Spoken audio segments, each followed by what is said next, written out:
Bonjour, bonsoir, chers amis. Je pense que vous allez bien aujourd'hui. Moi aussi, je suis bien, malgré les difficultés que rencontrent les gens dans le monde aujourd'hui. Je prépare un cours très important pour vous. Donc, ce cours est basé sur la rédaction.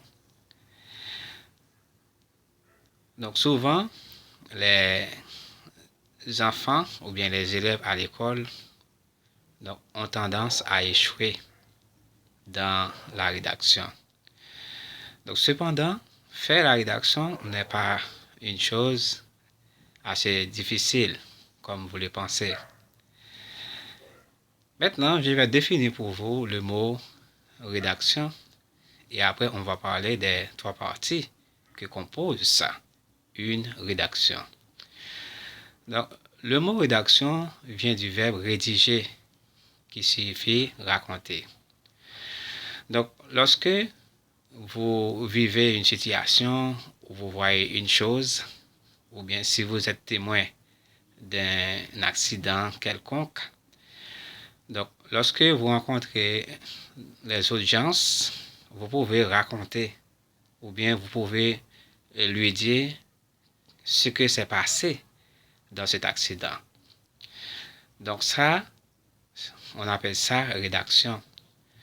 Donc lorsque vous rédigez quelque chose, donc pour une personne ou bien pour un groupe de personnes, donc vous faites de la rédaction. Donc la rédaction, c'est l'action de rédiger, de raconter quelque chose. En combien de parties se divise une rédaction? Une rédaction se divise en trois parties. Premièrement, il y a l'introduction. Deuxièmement, il y a le corps du sujet ou bien le développement. Et finalement, la conclusion. Donc, la conclusion, c'est la partie où va terminer la rédaction. Maintenant, si on revient sur la première partie, l'introduction. Donc, introduire, c'est parler un peu de ce que vous avez à dire dans un sujet. Donc, vous allez montrer donc, ce que vous allez faire, ce que vous allez dire dans l'introduction. Par exemple, si vous parlez d'un problème ou bien d'un accident, ou du moins d'une exclusion qui s'est faite à la campagne, donc vous allez introduire. Vous allez montrer comment ça s'est commencé et après, pour entrer dans le vif du sujet. Donc, l'introduction n'a pas besoin de prendre plusieurs lignes. L'introduction n'a pas besoin de dire beaucoup de choses. Parfois, 3, 4, 5 lignes suffisent pour faire une introduction. Maintenant, la deuxième partie, c'est le corps du sujet ou le développement. Dans cette partie, là, on va tout raconter. On va raconter de A à Z ce qui s'est passé, ce qui s'est arrivé, ce que vous avez vécu, même si ce que vous allez raconter n'est pas une histoire vraie.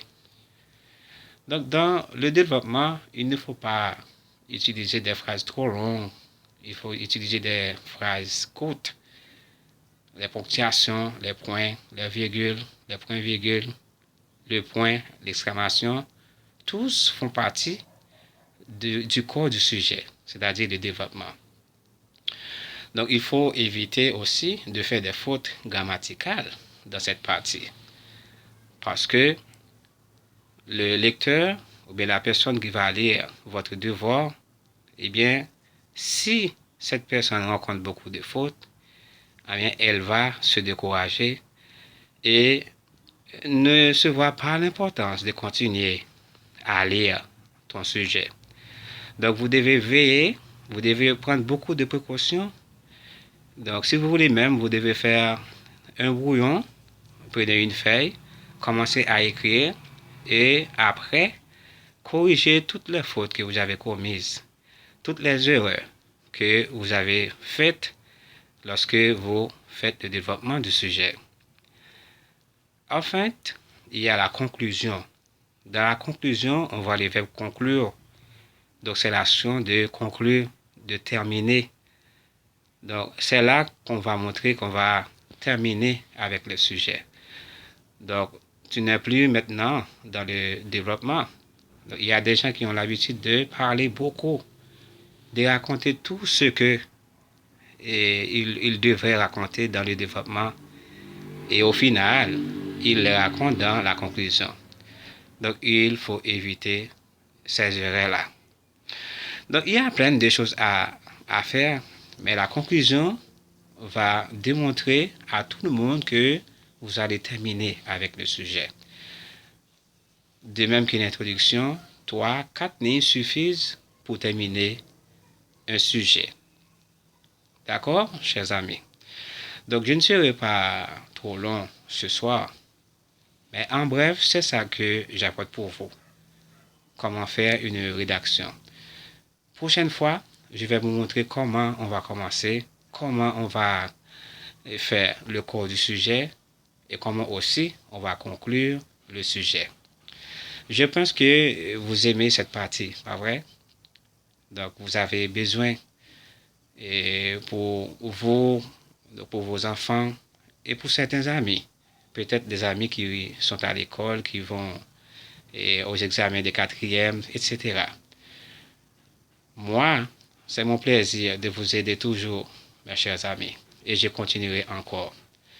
Mais avant de partir, je vous demande de n'oublier pas d'aimer, de partager et surtout d'abonner à ma page. Je vous aime tous et je vous dis bye bye. À la prochaine.